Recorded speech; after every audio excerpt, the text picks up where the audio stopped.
Assalamu alaikum. Maman Sidi Mitwar Wabala, Molu Kalam. वाकई खूब चयो आहे मिठी ज़बान सुठा लफ़्ज़ ऐं ख़ूबसूरत रवैया बि इबादत हूंदी आहे मासूम चेहरनि ते नज़ाकत लाजवाब हूंदी आहे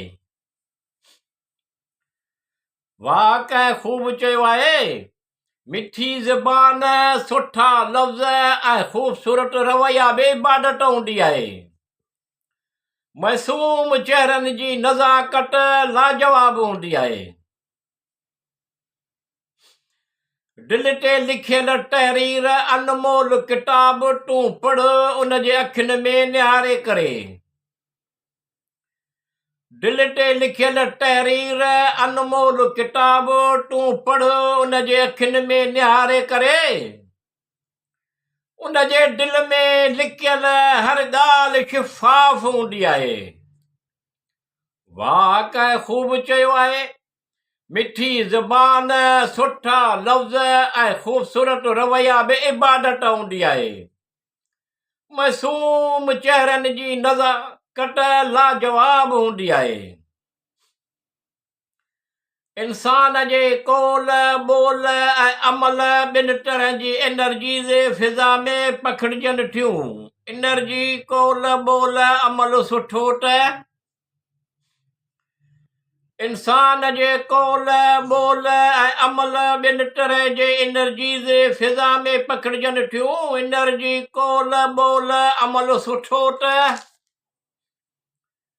नतीजो बि सुठो एनर्जी मनफ़ी कौल ॿोल अमल ऐं ख़राब हूंदो त नतीजो बि ख़राब हूंदो आहे वाकई खूब चयो आहे मिठी ज़बान सुठा लफ़्ज़ ऐं ख़ूबसूरत रवैया बि इबादत हूंदी आहे मासूम चेहरनि जी नज़ाकत लाजवाब हूंदी आहे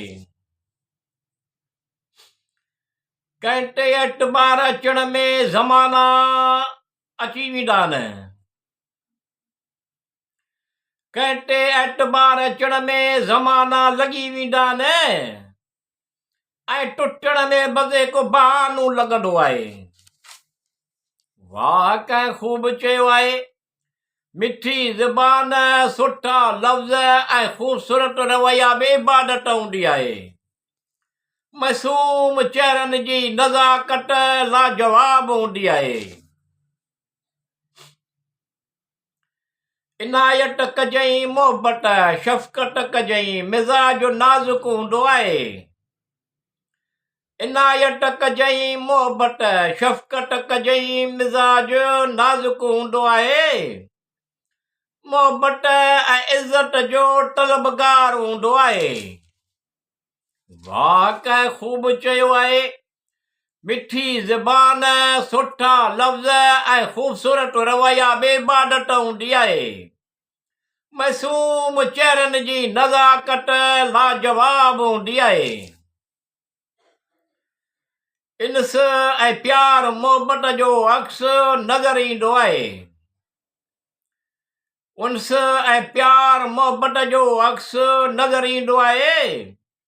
उन जो एहसास आहे उन जी राय जो एहतराम आहे वाकई खूब चयो आहे मिठी ज़बान सुठा लफ़्ज़ ऐं ख़ूबसूरत रवैया बि इबादत हूंदी आहे मासूम चेहरनि जी नज़ाकत लाजवाब हूंदी आहे